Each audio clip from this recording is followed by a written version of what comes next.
ஒரு இரவு ஒரு பணக்காரர் தனது அறையில் இறந்து கிடந்தார். அறையின் கதவு உள்ளே இருந்து பூட்டப்பட்டிருந்தது. ஜன்னல்களும் மூடப்பட்டிருந்தன.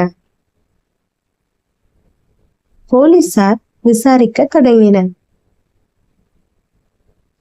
வேலைக்காரன் சொன்னான்,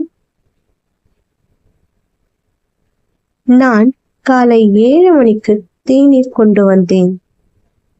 கதவு திறக்கவில்லை என்று அவர் சொன்னார். தோட்டக்காரர் சொன்னார், நான் காலை 6 மணிக்கு ஜன்னல் வழியாக பார்த்தேன்.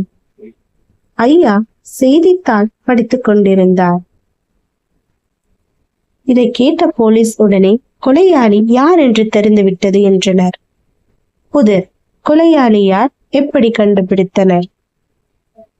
பதில், தோட்டக்காரன் தான் பொய் சொன்னான். ஏனெனில் ஜன்னல்கள் அனைத்தும் மூடப்பட்டிருந்தன. அதனால் ஜன்னல் வழியாக உள்ளே பார்க்க முடியாது. எனவே அவன்தான் கொலையாளி. இந்த பதில நீங்களும் கண்டுபிடிச்சிட்டீங்களா? கமெண்ட்ல சொல்லுங்க. இந்த கதை உங்களுக்கு பிடிச்சிருக்கும்னு நம்புறேன்.